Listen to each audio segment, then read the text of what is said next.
What kind of storyteller inserts the backstory for the main character halfway through a series, after the scene of gut-wrenching loss that it is most relevant to, and relegates the most important supporting characters to the sidelines during one of the most important arcs of the entire series? Well, my answer to that is a genius. I am convinced that Oda is playing four-dimensional chess while the rest of us are playing tiddlywinks. And I'm convinced of this by a specific moment in this fantastic story that I'm about to talk about. One moment, a devastating, beautiful sorrow and life-affirming moment. In fact, I would say that it rivals the I Want to Live moment from the Enies Lobby arc for me, which has up to now been my favorite moment of One Piece. It absolutely encapsulates the sublimity of One Piece. The backstory in that moment, it lays bare the full extent of Luffy's loss. We are devastated along with Luffy because we know the story of how he grew up with his brother Ace. We feel his pain, we feel such a degree of empathy, and we feel his isolation. And yet, in that moment of devastation and loss, we also feel the affirmation, the eternal yes, the decision to get up, the determination to live. How does Luffy find this? How do you find the strength to learn to carry grief? Because grief is not something you ever put down, but you can find the strength to carry it. Trembling and stumbling his way back to the light, Luffy grasps the thing that can save him from despair. I have my crew. In that moment, I realized just how much I missed the Straw Hats, who were absent, largely absent from Marineford and the post-war arcs. And I think that was a brilliant touch on Oda's part, having them absent, to give us this one devastatingly beautiful moment, helping us understand just how much they mean to Luffy. They are his nakama. One Piece is family. One Piece is joy. One Piece is life. Welcome to my channel on the best of fantasy. Today, let's talk about One Piece, specifically the Marineford and post-war arcs of the Summit War Saga. It has taken me a while to digest this one, let me tell you. It is just, wow. I have been through the ringer on this one, feeling a bit like I was in the midst of all of that myself, but let's talk about it. Let's begin with Ace, actually. In another panel that convinces me of Oda's genius, we see in the opening here of Marineford a moment that is extremely reminiscent of the very opening of One Piece, where we see Gold D. Roger at the very start with swords crossed, ready for his execution. And we see that the apple has not fallen far from the tree, even though Ace does not regard Roger as his true father. That is Whitebeard, of course. This is a lot of foreshadowing here.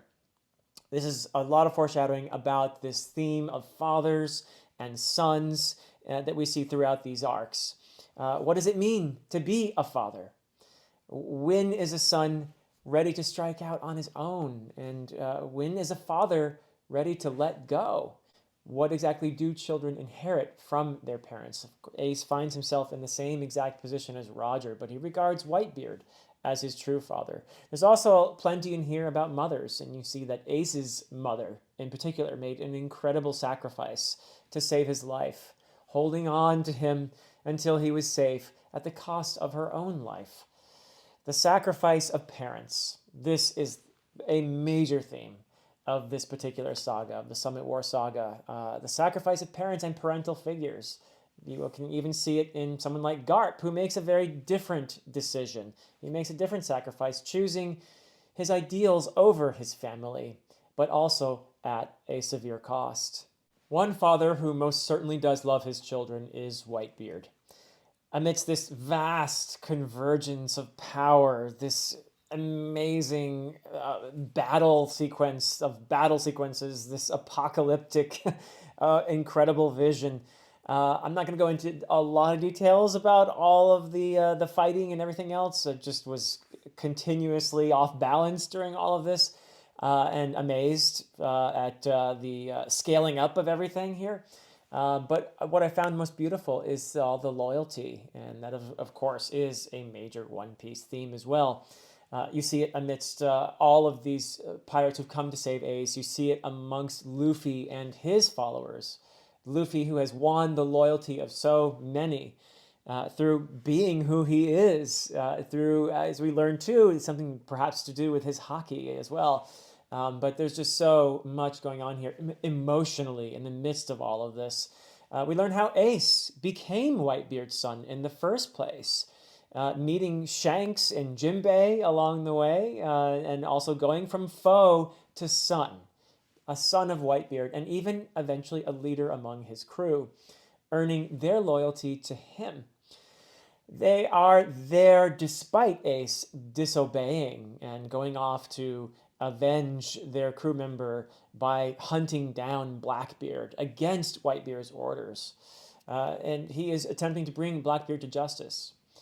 And Whitebeard and the rest of them pretend that Ace didn't disobey in order to preserve their code of honor, in order to affirm their crewmate, their brother in the midst of this. And I find that just so beautiful. Whitebeard and his crews and their allies, just so many great, I mean, wow, new character. Marco the Phoenix, maybe, one of my new favorites. I love this guy. He has some fantastic moments in there. But you've got them, you've got the world government, you've got the warlords, you've got the admirals. Just, this is the greatest concentration of power, the greatest convergence that has happened thus far in One Piece, for sure. And it's also, importantly, the end of an era, the beginning of something new. And there's a ton of foreboding in this, which I'm going to be talking about. But there are just so many moments I could shout out. There's the sacrifice of Little Oars Jr. Oh no. Little Oars Jr., who provides a path. Boa Hancock sabotaging her erstwhile supposed allies in order to help Luffy. You have Whitebeard's earth-shattering, literally earth-shattering power. There's just the mayhem, which is encapsulated in Doflamingo's reveling in the chaos. He's kind of a Loki figure here in the midst of all this. And he importantly notes that justice will prevail, undoubtedly, because it's always on the side of the winner. And the winner gets to define justice in this case. So kind of a cynical view of justice, which again is another major theme throughout these arcs. Just another big One Piece thing, which I'm going to talk about some more. But in the midst of this, all of this chaos and battle and power and everything else falls. Of course he falls from the sky. Of course he falls. Luffy and his allies. You've got Eva and Jimbei and even Crocodile, all the people who escaped from Impel Down. And they have arrived in the midst of this to save Ace.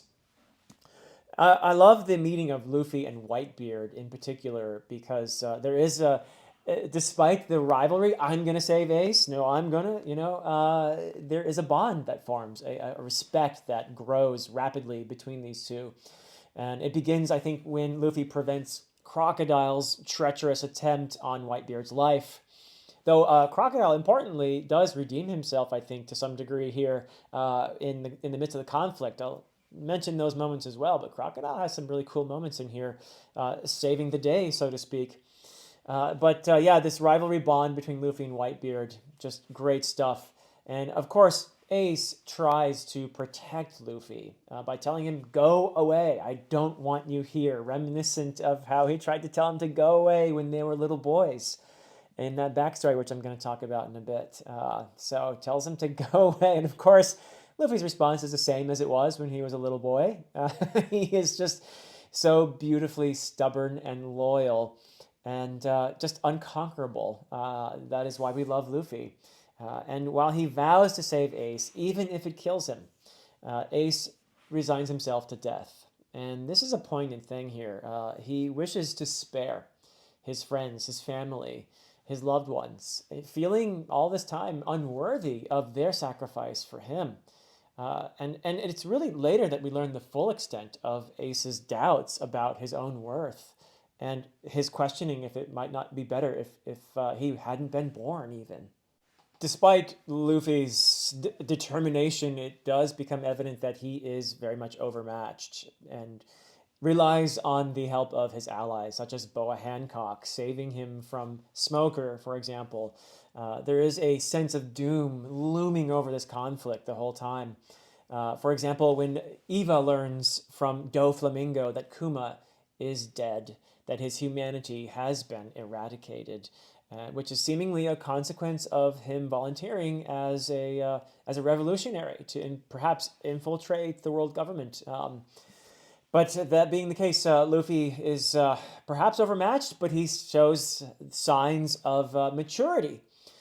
Even in the midst of being overmatched and determined, he does show some signs, such as when Mihawk observes, Mihawk being I think, a reluctant adversary in all of this. He is one of the warlords and is doing his job there, but he notes Luffy's calmness and his power of making other people, this is related to his haki as well, his power to make other people want to help him.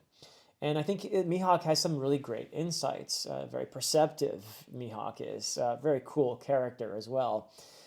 And you see the world government's, not only its power, but its manipulation in order to make the world believe in its invulnerability, in its righteousness, in its inevitable correctness. They turn off the broadcast so that they can lie to the world, essentially. Preserve the illusion of their perfection, of their power. Though, of course, Buggy's shenanigans interrupt these plans. And Buggy has, again, a sort of comedic role in all of this, as he's trying to be opportunistic, as usual. But there's just huge conflicts in here that people like Buggy are just trying to duck and hide from, really. And Luffy is, again, out of his league. There's the cleverness, too, not just the power, but the cleverness of the Navy, especially Sengoku, if that's how you say that. The big cheese, the head of the admirals. I forget the exact title. I'm sure someone will remind me, though. But he manipulates Squard, I think the guy's name is, Squard, one of Whitebeard's pirates, into betraying Whitebeard. Oh my goodness, what a horrible moment. And in this moment, though, we also learn not about just Whitebeard's determination and his power, but also his dedication to his children, to his sons, which is his father role. He forgives Squard. He forgives his son, asserting his love for him and telling his children to be good to each other and making peace between them. Again, sacrifice of the parent who literally takes pain for the sake of his child in this moment. What a beautiful thing. It is something I think that any parent can testify to, that you would take a blade for your kid for sure.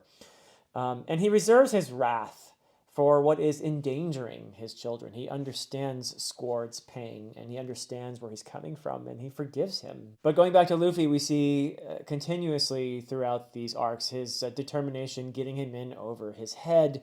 He has a major reality check in the form of Kizaru, who simply tells Luffy determination is not enough. He tells him, you need power. You need power. But in the process, though, Luffy does win Whitebeard's respect and even his admiration, I would say. He loves idiots like Luffy. It reminds him, gee, a lot of Ace there, you know.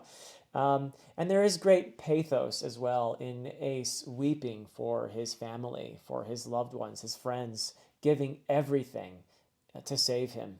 Luffy is risking everything by asking Eva to give him power, to give him strength, even though at the risk of his life, he would be in great peril. And Eva understands this, but such is the desperation of the moment that he will take that strength just to be able to save Ace, to keep going. Whitebeard being a bulwark in battle even as he's wounded again and again, knowing his end is nigh. In a truly a Beowulf moment, Beowulf taking on the dragon to save his people, and knowing it's going to be his end, but taking out that dragon as best he can. I mean, I love old English poetry and Beowulf in particular, but I just could not help but be reminded of the warrior Beowulf in terms of Whitebeard's determination there. Luffy's hockey also, what a thing. I mean, it is a power that frightens even the admirals. Luffy doesn't understand it. He doesn't know how to control it yet, but it is there. It is present, and it plays a role. It prevents Ace's death at a pivotal moment even, and also is part of the reason why Whitebeard understands, this kid is important. This kid is important. It's not just Ace that I need to save here. It's also Luffy, because he sees the future. It's not just a matter of Luffy commanding his respect. He sees the future, the new era, even as he understands that his time is nearly over. And that is indeed the position of a parent. Watching your child grow up and grow out of vulnerability into maturity, watching them become strong and strike out on their own and define themselves and define a new era. And we see it as well with Garp. Garp versus Luffy in this. What a devastating moment once again. Garp is trying his best to stick to his ideals. As I said before, he has decided for his ideals over his family. But even he hesitates there in that resolution. There are the memories of Ace and Luffy that float through his mind, memories of them as boys, vulnerable children that it was his role to protect. And he has this moment of intense inner conflict, which makes him hesitate. And Luffy is in the position of having to choose one family member over another. But he does not hesitate. He does what he must, striking his grandfather. Of course, only to be outmatched by Sengoku in his uber powerful Buddha form. I mean, you never know what's going to happen in One Piece. To see Sengoku's devil fruit power, his transformation. Whoa, there's just so much going on here. But I love how their help comes from an unexpected direction in the form of Mr. 3 making the wax key. And also there's a little callback there to Bon Clay. Mr. 3 is inspired by the sacrifice of Bon Clay to help Luffy achieve this goal. And I just find that, again, to be so beautiful. You see how acts of sacrifice and kindness and empathy reverberate in life. And that is a beautiful truth that you see here in Mr. 3's small but pivotal role. And indeed, Luffy frees Ace. He manages to free him. It's a pretty glorious moment. It doesn't last as we might have wished, but it is a glorious moment. Nonetheless, that moment of freedom. You have Squard's intended atonement, but Whitebeard insisting that he must still protect his sons, stopping Squard, literally stopping the ship with his prodigious strength, even as he's wounded all over the place, ordering his sons, ordering his crews to survive and shape the new era that is coming. He knows his time has come, and he will give anything to give his children that chance. But of course, before this new era can come, a lot of death must come. Whitebeard's "were you happy with me as your father" moment with Ace just absolutely got me. That was a tough one. What was even perhaps harder for me to take was Admiral Akanu's, if that's how you say that, his baiting of Ace, taunting him with Whitebeard's inadequacy and Ace's sacrifice to save Luffy in the end, because Akanu's power is just too much. His justice, his form of justice, this particular admiral is now my least favorite at the moment. Aokiji I think is cool in some ways, even though I find him on the wrong side continuously, but he seems to have a measure of mercy to him. This Akenu dude, there is no mercy. He is convinced of his righteousness. He is convinced that The people that he sees as the enemy must be eradicated. And there's make no bones about it. This guy is he believes that he has it, justice and righteousness on his side. So justice without mercy.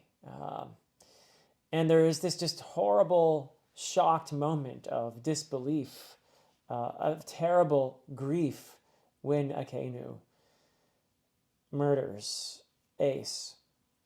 And it's just horrible. You see Garp, who had previously been so determined to do right by his ideals, telling Sengoku to hold him down, otherwise he would kill Akainu.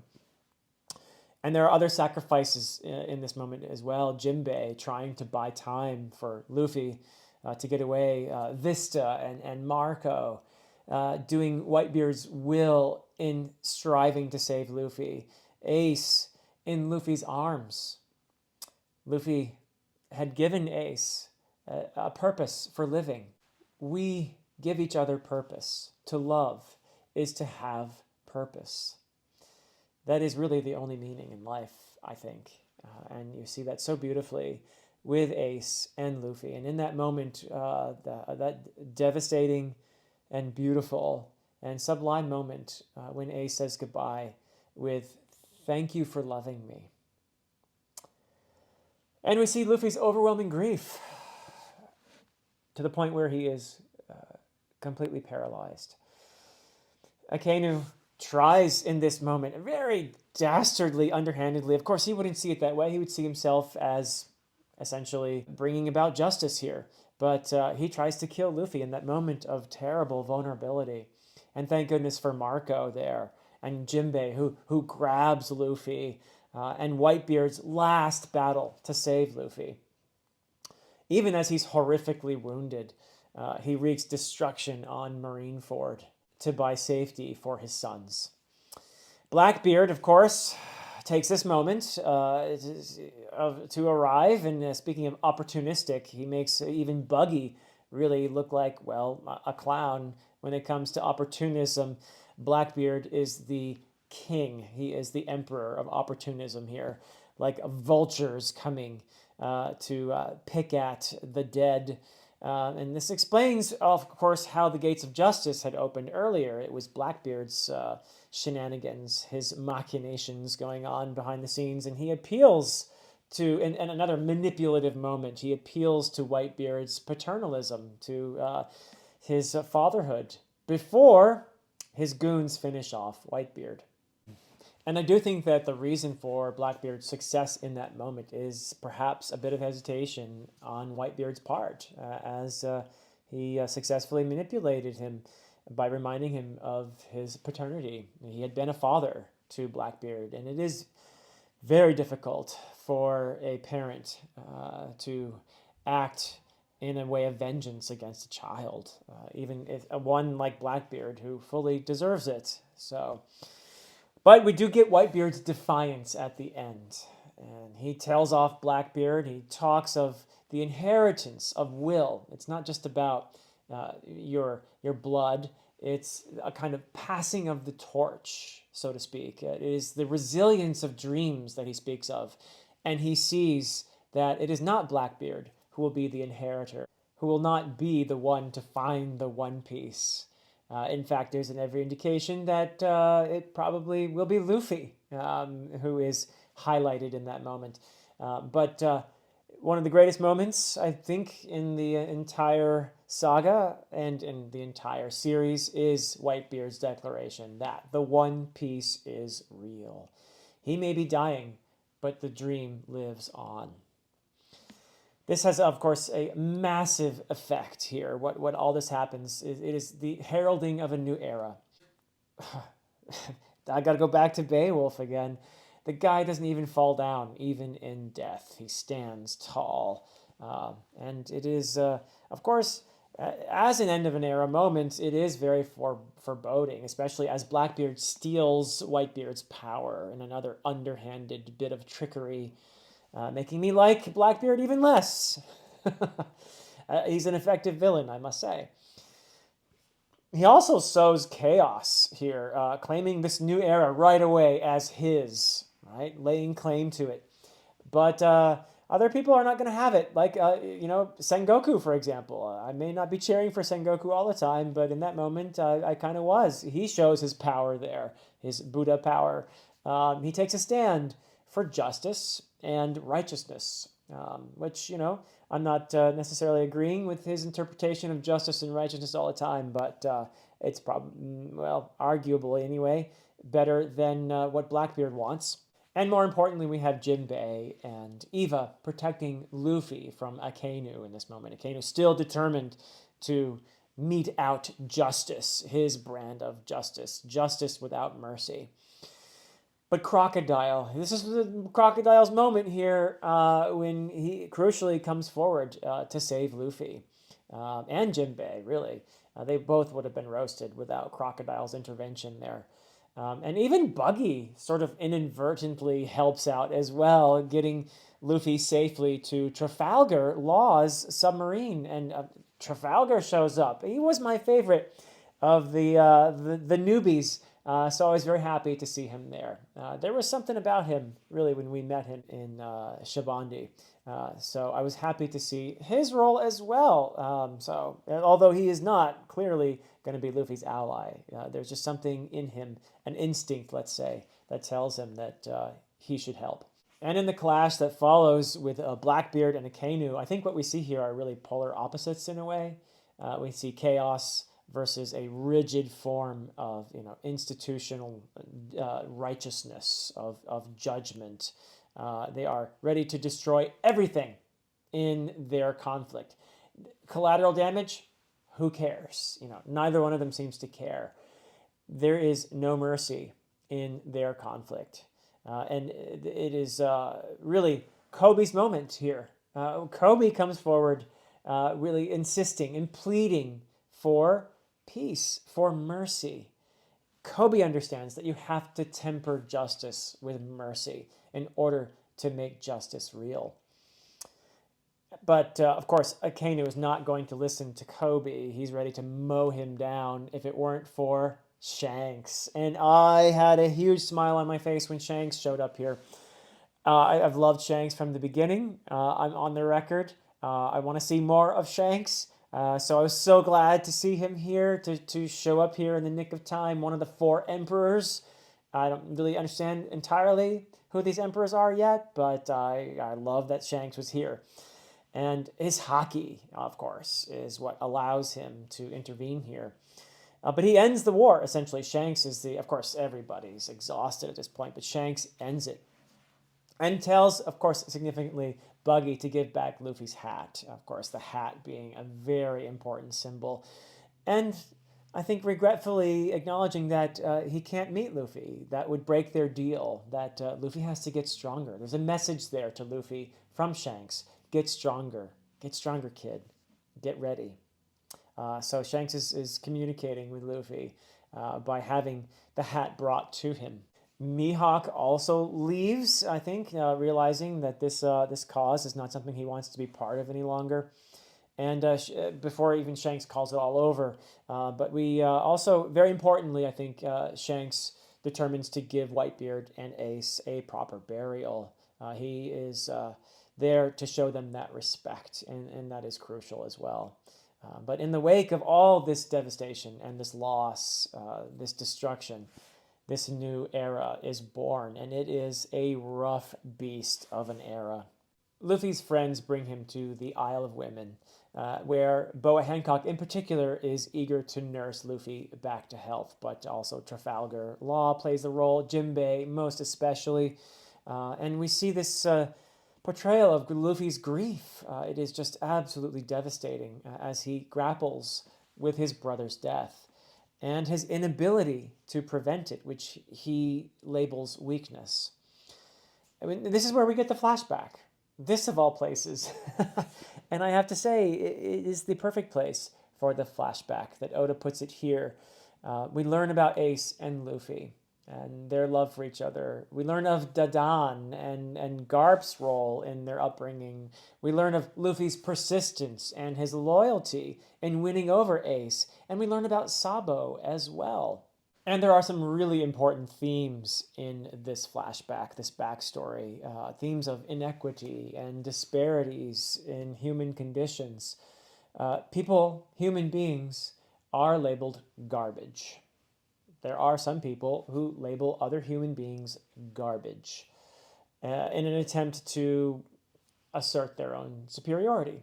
Uh, and these others, through an accident of birth, believe that they are superior to actual other human beings. And this is where injustice truly comes from. Those who think to wall themselves off within their wealth and their status not only dehumanize other human beings to the point where they disregard their lives are nothing to them, but in fact, they also imprison themselves, those with power and status and wealth. They imprison themselves when they erect these walls. They become prisoners, hostages to their own fancies. But the most empathetic among them, those like Sabo, for example, awaken to the inhumanity of their prison and they rebel.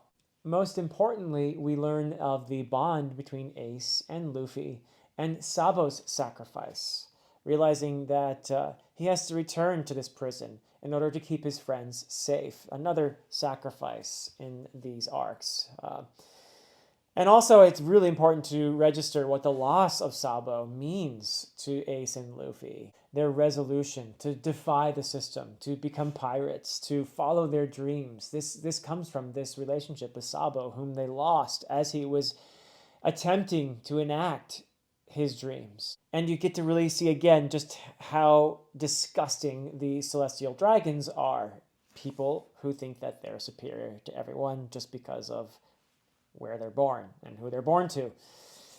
But I have a question, though. I don't really know. Don't answer it because it would be a spoiler. But I am wondering if Sabo is actually really dead or not. I have just a bit of a suspicion that we might see him again. But we'll see. We don't see his body, I don't think. So it's a possibility.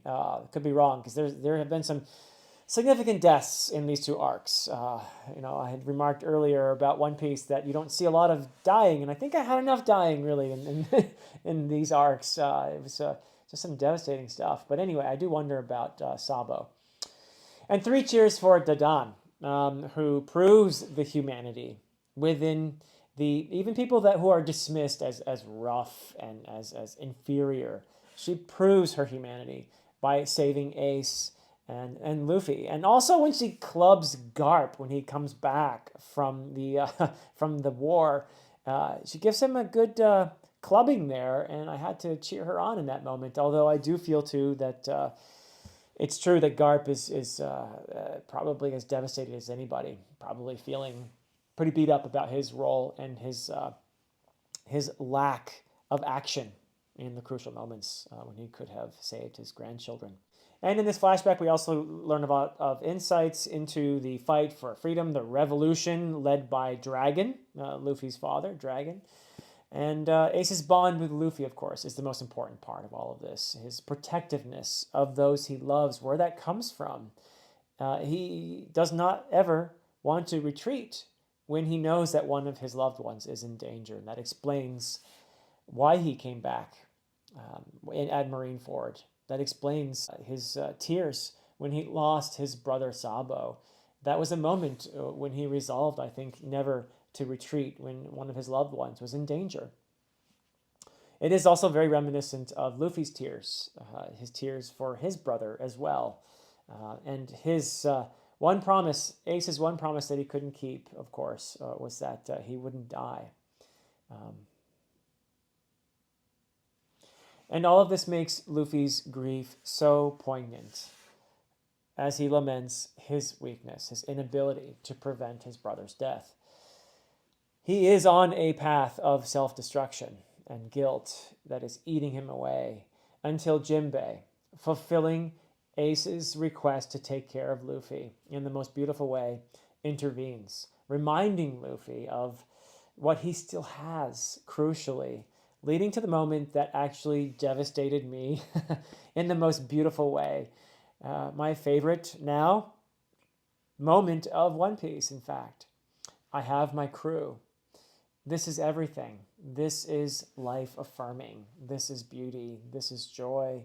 This is sorrow. This is pain and suffering. And this is triumph.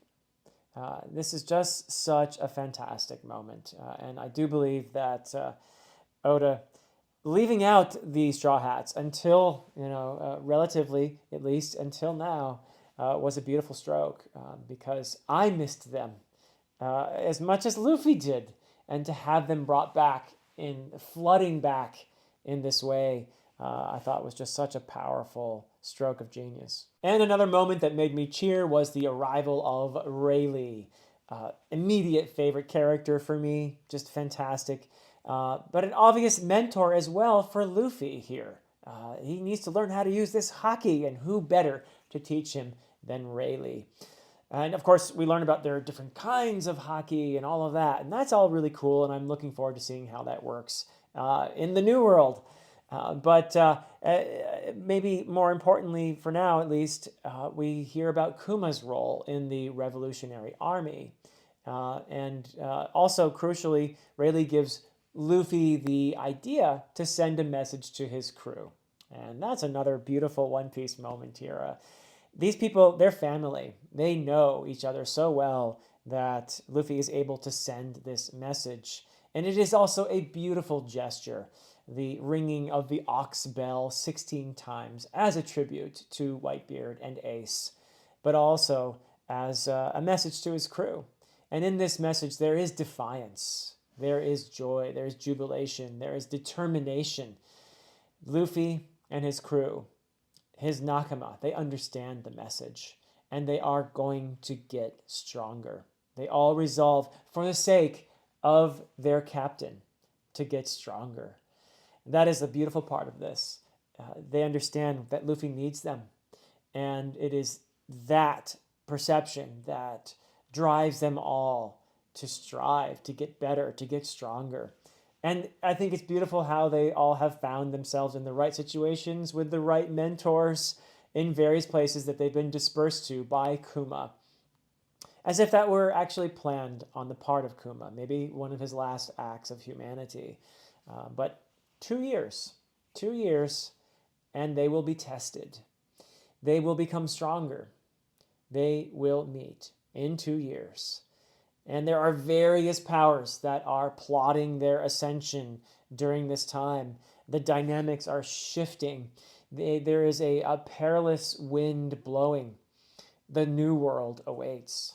And the Straw Hats will be ready. And I hope I will be too. And that is it from me for now. Until next time.